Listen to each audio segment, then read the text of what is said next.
আরে নবীর উম্মত শাবান যখন শুরু হয়ে যায়, আম্মা জান আয়েশা বলে নবী শাবান মাসে বেশি বেশি রোজা রাখতেন।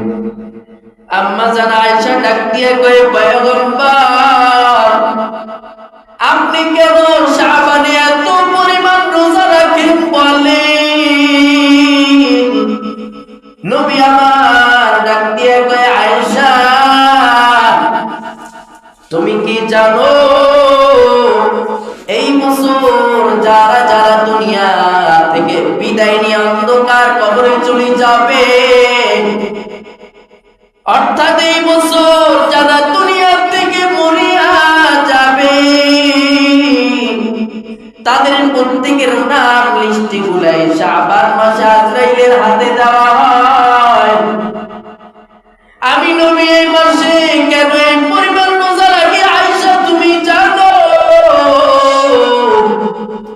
কারণ হলো আমি নবী চাই আমিও যদি এই বছর মরিয়া যাই, আমার রোজা অবস্থায় যেন আমার নাম লিস্টে আজরাইলের হাতে হয়ে যায়।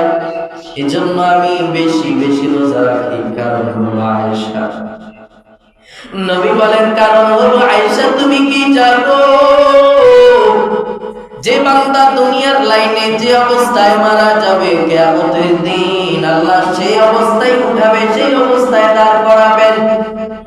আমি নবী রোজা অবস্থায় যদি মরিয়া যাই, কিয়ামতের দিন আল্লাহ আমি নবীকে রোজা অবস্থায় দাঁড় করাবে।